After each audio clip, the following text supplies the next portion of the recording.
From Wall Street to Main Street to help small business owners have the same capital as corporate America and give them the same resources as a larger company. We cover business funding, business credit, scaling, business consulting, and much more. Check out the website at shieldadvisorygroup.com. Welcome to the show, The Liquid Lunch Project.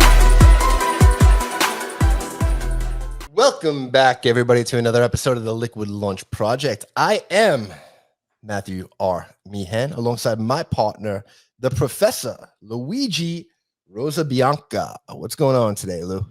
Matt, today, on behalf of myself and the audience, I thank you because I know this episode is for me and all the audience out there that has no idea what a crypto is, how it works, and how it possibly can give us passive income. So we have the expert today, a nice Irish lad, Mr. Liam Chase. Welcome to the Liquid Lunch Podcast. I am looking forward to this chat because I am, unlike Matthew, totally ignorant. So let's start from the beginning, and hopefully in 30 minutes we can make some money. Yeah. So I mean, let's hop into it. Where do you want to start? What's your How do I spell crypto? CRYPTO. All right, that's a good start. What is it? How does it work? Yeah, so I mean, crypto is essentially digital money. The way I like to put it, it's kind of like the combination of two ideas, right? We have the concept of money, which if you really dive deep into money, like it's all kind of made up. It's all arbitrary. And then we have the internet, which the internet, the intrinsic value of the internet wasn't really big until everybody came online. And so you have these two big concepts mashed together, and that's how you get crypto. That's kind of the easiest way to explain it. Liam, no, that actually makes a lot of sense. So in the 70s, the US the gold-backed dollar detached itself from gold, and we created this amorphous valuation. And I always like to joke with Matt that our value is tied to F-16s. So the faith in the American economy, the American culture, the cost of a Big Mac overseas, that sort of gives us the wishy-washy valuation of a dollar. Yep. What gives us the valuation, the tangible value in crypto, please? Well, a couple of things. I think a lot of people ask, what's the intrinsic value of crypto? And so they say there is no intrinsic value, this, that, and the other thing. I think that's a big misconception. And, the analogy that I like to use is horses and engines, right? Horses got converted into engines, which now power our cars and take us thousands of miles, hundreds of miles every day. So I think what people fail to realize is crypto is a technology, right? So it's actually software. And what is software? Software is what a motor is to a horse. Software is the automation of human labor, right? And so when you understand that software is just that, you can kind of start to build. You have building blocks to start building from that. And so what I really personally refer to Bitcoin is really tokenized trust, right? And to answer your question, so I believe in crypto from the software and like how do you quantify the value of human labor, right? And the software that it provides. And then obviously there is speculative valuation and speculation that's absolutely going on to macro events. Like we see crypto move based on macro events, just like every other asset class.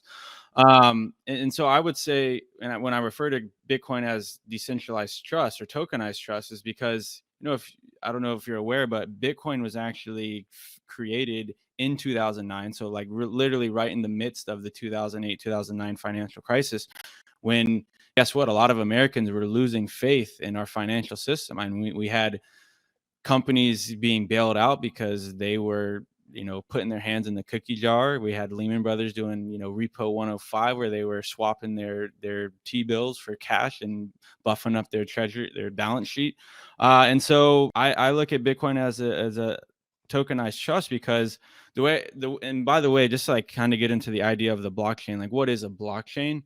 You kind of have to think of it like a ledger. So obviously, I'm sure you have a bank account, you have a business, and every year you usually have like a CPA or a tax person reviewing that ledger of transactions, right? They make sure everything balances out.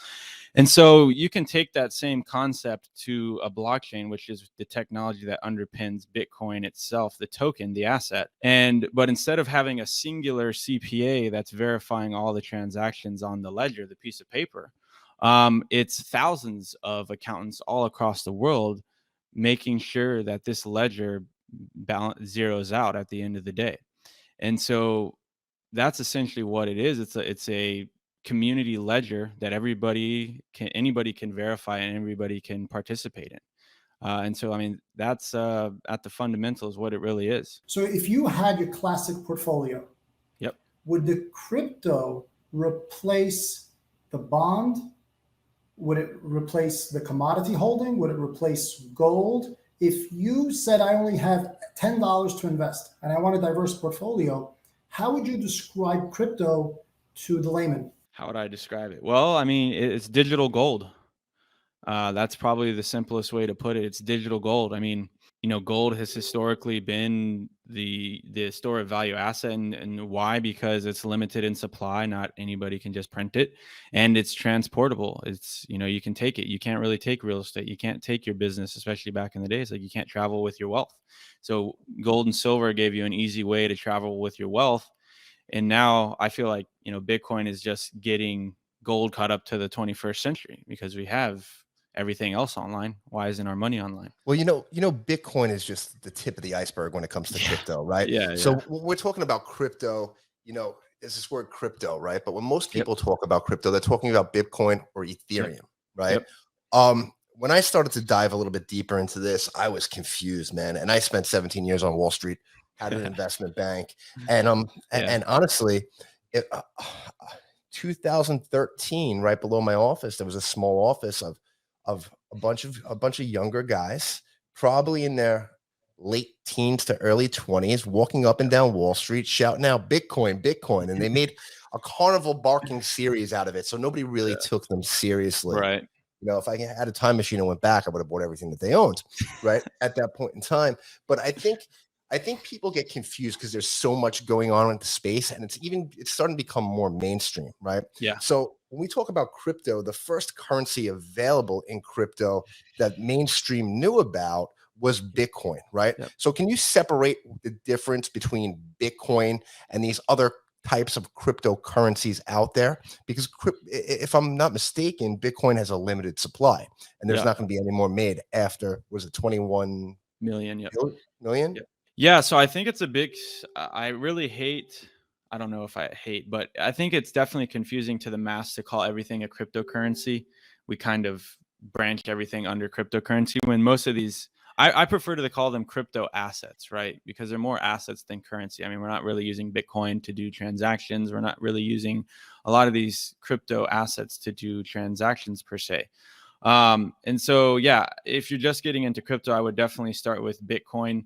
That's absolutely the best place to start. But then as you go deeper beyond that, you have things like Ethereum, which introduces another layer of utility beyond Bitcoin. And so that starts adding smart contracts. And that's where you can essentially write like legal contracts that can be executed by software. And you can start diving into DeFi and things like that. But I mean, when you say separate crypto from everything else, how do you mean by that exactly? Well, I don't know if you could actually separate it from everything else. I think it's just an add-on. It's a new asset class that was developed, right? And inside of every asset class, you're going to have sectors and your blue chips, right? Yep. Companies that are older and trusted the most. And obviously, Bitcoin is the oldest, most trusted cryptocurrency out there, right? Yep. And it's a store of value rather than a proof of work, which is what Ethereum would be, right? Yeah, so we're gonna get technical. So Bitcoin, it operates on a proof of work consensus mechanism, which basically that's how everybody agrees that the ledger is accurate, right? And then Ethereum is currently on a proof of work mechanism, but they're actually going to be moving over to proof of stake.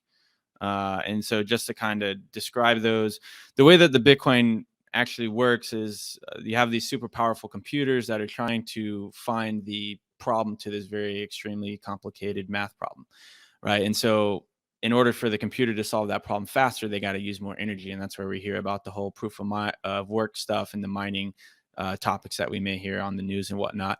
Whereas proof of stake isn't necessarily requiring computing power to solve the problem. It just requires money.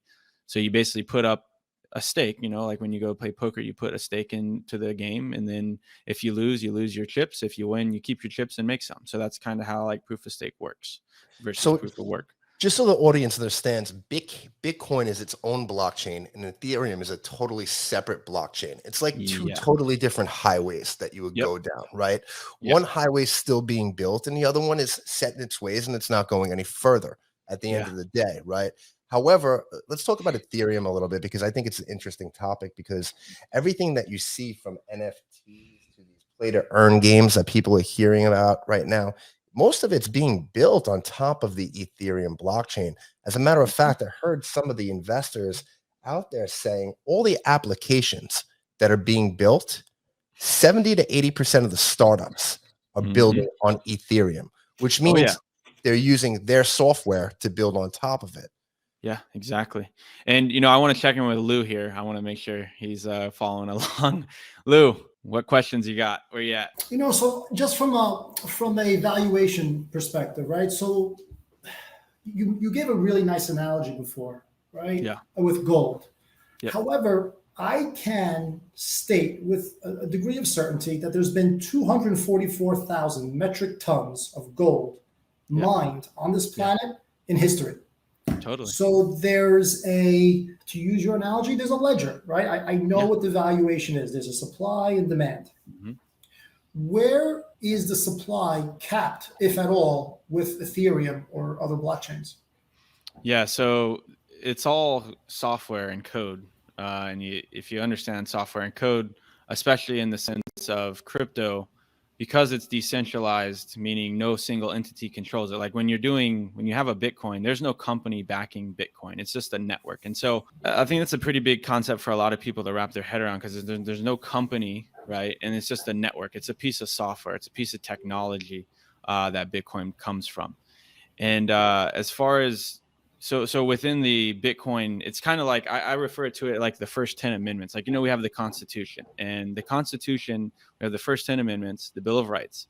Those are like set in stone. They can be changed, but they're very, very, very hard to change. You have to have a super majority of the Congress, Senate, etc., to change the first 10 amendments, right? So Bitcoin is kind of constructed that way as well. And so there's a set of rules, and it's been written into the Bitcoin Constitution or the white paper that there's 21 million. And it's not saying that can't be changed, but just like changing the first 10 amendments, you got to have like a very, very super majority to change that. And so that's how the Bitcoin blockchain works. Now, Ethereum's a little different. They actually have an unlimited supply of Ethereum. So they're just going to continue printing Ethereum as long as the network exists, as long as somebody's running an application or a node for the network. But yeah, the 21 million with Bitcoin, that's baked into the code. So Liam, if you had a newbie coming into the industry and wanted to invest money, how does he or she decide where to invest it? And are there other platforms that will be emerging? So how does one in this industry I guess, create that market share where it becomes the crypto? Yeah, well, I mean, I would definitely encourage anybody getting in, like, take time to study, like, understand what you're buying, because it definitely is a lot to wrap your head around. But, definitely stick to the blue chips, like Matt said. Bitcoin and Ethereum are pretty much the two blue chips right now. Those are really the only two blue chips right now. There's a lot of other good projects, but I don't know if we would call them blue chips quite yet. They still have to be time tested and go through some things as well. So I would definitely just start with Bitcoin and Ethereum. And then depending on how deep down the rabbit hole you go, as you learn more, you can kind of dive and spread out a little more from there. Lou, the way I've been looking at it is Ethereum, things get built on top of Ethereum, right? So consider Ethereum like cement, right? You pour that foundation for the house, and then the house gets built upon that. So other companies come in, right? And they put in the wood, and they put in the steel, and they put in the floors, and they put in the bathrooms and applications, just like stuff got built on top of MS-DOS, right? Back in the day when the computers first came out. all Ethereum really is at the end of the day is software that's trusted, that's allowing other companies to come in and use it as the application, right? Yep. So who's updating this MS-DOS every year to make sure that it's safe and secure and protective of the consumer? Yeah, so there's definitely some issues there as far as, I'm sure you guys have heard there's been some hacks and exploits like it's happened within the Ethereum, and that's why it is risky, and that's why you want to stick with the major stuff like Ethereum and Bitcoin, because there can be a lot of landmines within the crypto space, especially if you're just chasing whatever that glitters, right? So as far as the Ethereum, I mean, there is a foundation, a nonprofit behind Ethereum, and we won't get into the heated political debate here, but so there's an Ethereum foundation that built the Ethereum software and deployed it and makes upgrades to it every now and then.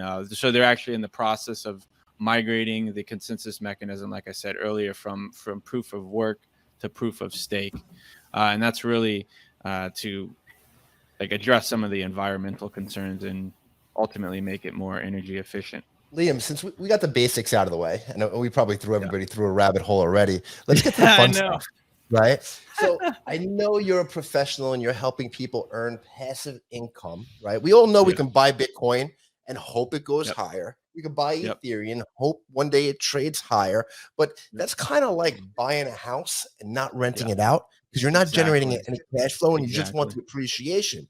But some 100%. Interesting stuff you've been working on lately is in decentralized finance, or DeFi, it's also known as, right? Where you can actually hold these cryptocurrencies, right? And generate income just for holding them, kind of like a dividend. So let's talk a little bit about that, some strategies you've been using and how that really works. Yeah. So the first thing that I taught when people, so I have a lot of people coming to me asking me about this project, that project, it pays this much, X, Y, Z. The first thing I always tell people is to ask, how does the yield get paid? Right. Because I think a big mistake that a lot of people make is that they see these crazy high APYs and they're like, I'm going to get rich quick, which, you definitely shouldn't be approaching crypto in that fashion. But a lot of these high APYs, they just come from inflation, right? It's like, I can pay you 1,000,000% in Venezuelan pesos, but like, what is that actually worth? It's not really worth a whole lot. It's a high APY. And that's a big mistake that people make, is they get blindsided and they just chase it after whatever looks good. So what I really focus on is finding assets and strategies that produce like sustainable revenue. And the way I like to put it, and I'm actually getting I'm going to be speaking next week. I've been putting together a presentation, but when I talk about a sustainable revenue, where does that come from? Well, how does fintech companies like Robinhood and Stripe make money, right? They provide a service, right? Stripe does payment processing, Robinhood does stock brokering, etc. So there are very similar to fintech companies built on top of Ethereum, right? Where they're providing a service. And, some of those things include like the crypto bank, I like to call it, where you can take your Ethereum, you can put it up as collateral, just like a house. To get a loan for a house, you got to have the house as collateral. So you can take your Ethereum up as collateral and you can borrow against your Ethereum in what's called stable coins. And you can get rates anywhere from like 3 to 5%, as low as 0 to 1% for the debt that you're taking. And so obviously you're paying debt and you have like origination fees, and this is revenue being generated sustainably by providing a service. And so I really look for things like that. And that's one example. Another one is like the exchange. So how does Robinhood make money? They route orders and they have market makers on the back end, right? Who make fractions of a penny on every exchange. And so you can, historically and statistically, like, being a market maker has been limited to just the institutions on Wall Street, right? Whereas with Ethereum, you can actually be the market maker as a retail investor. You can provide your own liquidity and market make for the ecosystem and earn fees based on that market making and the liquidity that you're providing. And that's a sustainable path, right? Because you're generating fees from a new source. You're not just getting the inflation of tokens. So I really focus on finding those type of applications that do provide a sustainable business model. So essentially, you're finding blue chip companies out there that have paid dividends or Yeah. more trusted companies. Like, I mean, it's like putting your money back to a CD at the bank at the end of the day, right? Yeah. When they actually paid something that was made sense to do. Yeah, exactly. So yeah, I look for, and that's the thing. It's convoluted. It's not necessarily a company, right? There's a company that writes the software, but then they deploy it onto the network, and then it can't be changed ever again. So those software, even if they die and quit, like the software will continue to exist in perpetuity. You just won't have any upgrades, right? So yeah, definitely looking for those applications that are providing a valuable service within the economy, and looking for ones that pay the cash flow and distribute some of that revenue to the token holders. Exactly. And what I say here is like everything that's being done within crypto, especially the DeFi side, what is being done isn't new. It's just how it's being done. What's being done isn't new. How it's being done is just like when Steve Jobs came out with the iPod, like what he did streaming music, or like it was being done with Walkmans and all sorts of things, but he just changed how it was done. He converted it digitally and from analog, and that's essentially what's going on here. DeFi is essentially converting the financial world that's stuck on old, outdated, antiquated rails that have been operating on for 50 years, and it's making it digitally native, right? So where it's actually a software on the back end rather than just the front end, like we have with these fintech companies. Well, this has been some week. Matt got me an outboard engine for my sailboat, and now you're talking about crypto. All kidding aside, there has to be governmental and high-level corporate participation for this to go mainstream. And when I say mainstream, is the average Joe, the average Jane. Where's the future, and how soon will that future be here, Liam? Well, I mean, my thesis is that I don't think everybody, I think, so the great thing about crypto and DeFi, especially DeFi, is it gives you the option to participate in an alternative financial system. So like right now, the DeFi ecosystem has about $250 billion in it. It's like 10% of the entire crypto market cap. And you have an option. Like if you want to learn how to participate in it by yourself, you can do that. It's going to take time. That's why people work with me. But I think eventually we're going to see, just to give you an example, and going back to fintech, just to highlight the fact that the financial system, even with fintech, is on old rails. Like look at what happened with Robinhood. Like remember in 2021, they're supposed to be this cool, hip, technology-based stock company, yet they had to halt trading. And a lot of people think it was up to conspiracy, which is possible. But the real reason that Robinhood had to halt trading is because all the third parties that are involved on the back end, right? The clearinghouse, they didn't have enough collateral on the books. And so it was really the fault of the system that's just outdated and antiquated, like I said. And so, Liam, you're absolutely right. But within 3 days, there were congressional hearings. Yeah. So how do we get your industry to a point where if it doesn't start policing itself, someone else is going to start policing it? Yeah, it's definitely going to be tricky, but I'll cover that in a second. But I want to say where I think it's going. I don't think we get to this point where we just like Wall Street disappears and like there's no banks that you can go to. I think inevitably what happens is I think that fintech on the front end, because fintech has all the users on the front end, but they're operating on old systems on the back. And I think what will eventually happen is that they'll adopt like DeFi and crypto ledgers on the back end. And then so people won't be, I think the adoption of crypto and blockchain and DeFi won't happen like the way that a computer did or a phone did, where it's directly in your hand. I think it's going to be running on the back end, settling a lot of these transactions at a much quicker rate. And then as far as you're talking about the governance, that's a very tough conversation, because when you understand like how these blockchains work, there is no governmental backdoor. I mean, that's why Bitcoin is so. That's why there's so much money in Bitcoin, because it's been in existence for 13 years and no one's been able to get a backdoor into it. And sure, you may hear about these stories where the government seizes this Bitcoin. Well, they're not seizing Bitcoin from the Bitcoin network.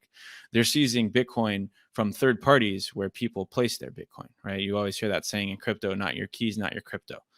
And so, yeah, it's going to be tough, because the way these blockchains work, like the government can't just come in and interject from the back end. They would have to regulate from the front end, like maybe limiting exchanges or Dean, doing you're something. absolutely right, but let's be realists here, okay? Yeah. We've got proposals in the executive branch and soon in the House of Representatives that they want to tax unrealized capital gains.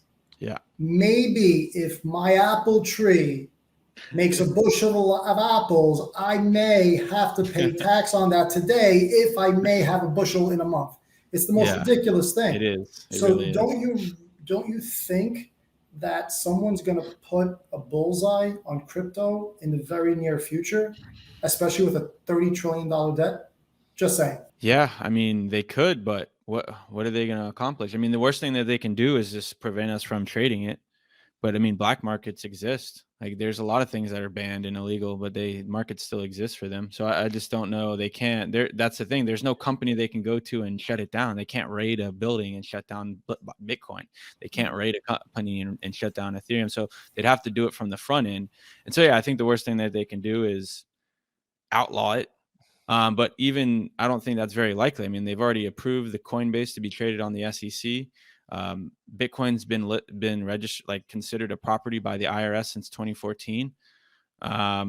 Jerome Powell has said, and obviously we can probably trust what the politicians say with a grain of salt, but based on what they've said, based on what Jerome Powell has said, like Jerome Powell says he imagines he sees Bitcoin more of a threat to gold than the dollar. So he's not really concerned about Bitcoin's threat to the dollar dominance. He says he envisions a world where stable coins can exist alongside a central bank digital currency, even if they ever create one.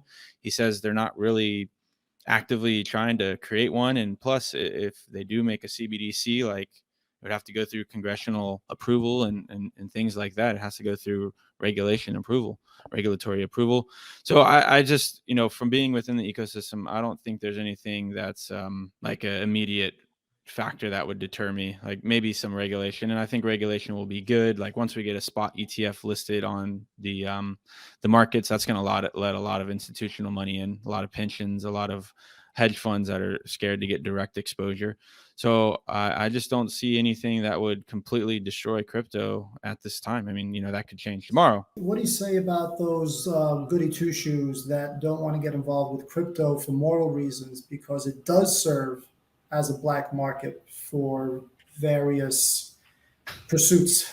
Well, they should check the currency that they transact in every day, because there's a lot more nefarious things being done in dollars than in Bitcoin. In fact, if you're a criminal, you would be stupid to put it on blockchain, because everything's transparent, everything's public, everything is recorded forever, right? And so if you want to be malicious, I think crypto is the last place you want to be malicious, the worst place to be malicious, because I mean, we've had all kinds of reports come out this year about people who did some sort of hack or exploits 3 to 4 years ago that are getting caught today. So yeah, I would say, and based on Chainalysis reports, it's like less than a fraction of a percent based on their reports are actually being done for nefarious reasons. So, and I think as more people come in, the percentage will go down even further as it gets more mainstream adoption. I think Bitcoin started out that way when it first started out, right? Yeah. Silk Road, I think everybody relates that back to. But again, it's definitely evolved. The whole ecosystem's evolved in general, right? But I mean, it's like anything else, out of prohibition, that's how we got race cars today, right? Because people were souping up their race cars so they could deliver alcohol. Race cars are still around. Yeah. Right? It was grown out of the system. As far as regulation goes, I think if they're going to regulate something, they're going to do it on the broker or the exchange side. Right, where they have power too. I don't think the network itself will come down. As a matter of fact, we've just already seen this in Canada with the trucker protests, right? So they tried to seize all the assets of these truckers allegedly, and the people that donated to the truckers, and then they were going after their cryptocurrency accounts. And I think it was nunchuck.io. I think that's who said when the Canadian government asked them to freeze all their accounts, they basically came out. They basically came out and they said, hey, this is not us. We just facilitate the transactions, right? Yeah. After it goes through us, they store that somewhere else that they want.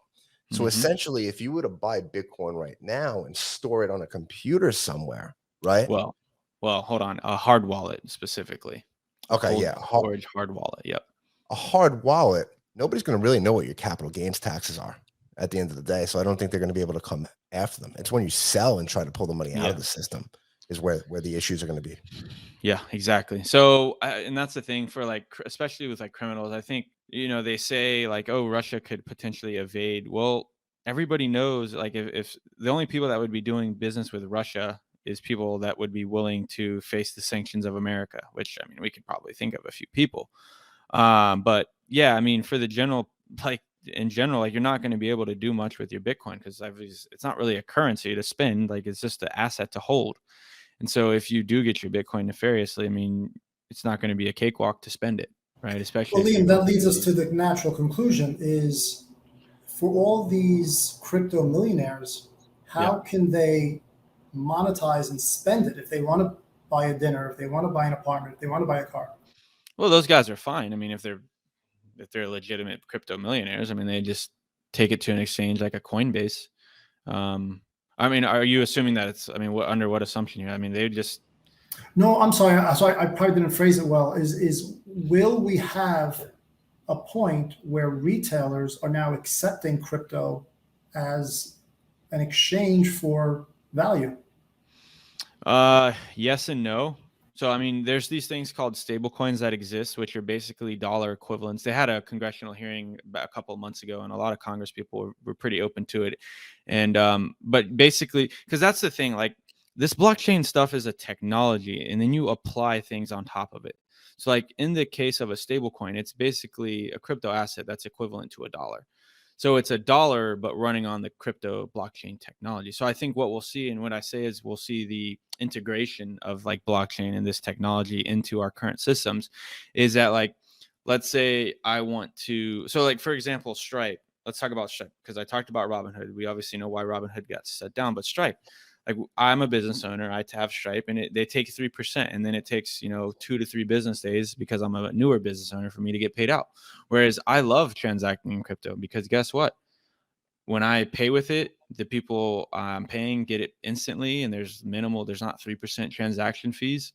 And then when I get paid in crypto, I get it instantly, have instant settlement. And I think that's settlement and is a big thing within the entire financial world. So I think payments, big settlement, like payments will have settlement. So we'll see like stable coins, dollars built on top of blockchain technology that have instant settlement. And it'll reduce the friction of money moving by a lot. I've actually seen a big company out of Florida called Rooms to Go. They're a big furniture company, and I just actually bought furniture from them for an Airbnb that I just put out there. But anyway, they just sent me an email saying now accepting Bitcoin, right? Yeah. So I think you're going to see it more and more. And I've seen Bitcoin ATMs, right? Mm-hmm. So I think it's going to become very relevant, especially if we hit into a recession, right? And we can't figure out what's going on in this country, right? I think people are going to want to get their money out of dollars. Yeah. It's the way I think. That's why we've seen it flock to gold historically. I think the other thing is if Saudi Arabia decides to take the Chinese dollar, the yuan, and use that to be able to buy gold, right? Everybody likes to say that the US dollar has nothing behind it, but the truth of the matter is it was the only currency because of a deal that was made in the 70s with the Saudis to purchase gold, to purchase oil not gold, excuse me, oil. Yeah. So that's going to be a big hit to this country. Petrodollar.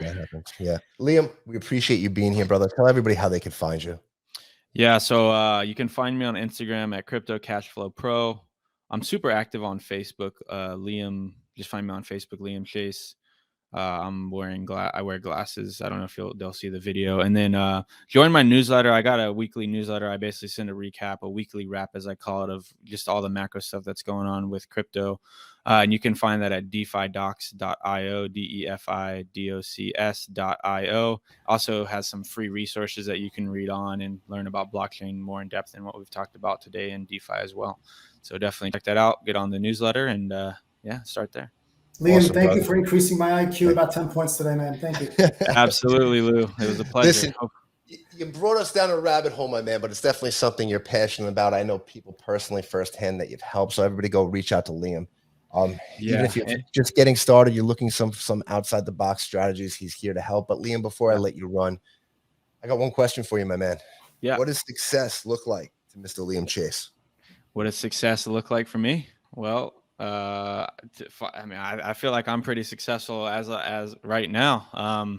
Just continuing to move forward and take the steps that I need. So right now I'm working on a fund, and I think my success will be when Bitcoin and blockchain and crypto has success globally and has mass adoption. So I'm really an evangel for that, and I think when that happens, I'll be very, very, very successful. I'm married, and success, yeah. I mean, financial, relationship-wise, health-wise, friendship-wise, experience-wise. I mean, all of that is success to me, and I feel like I'm doing it pretty good right now. I just got to keep moving forward and keep getting better. Thanks, Liam.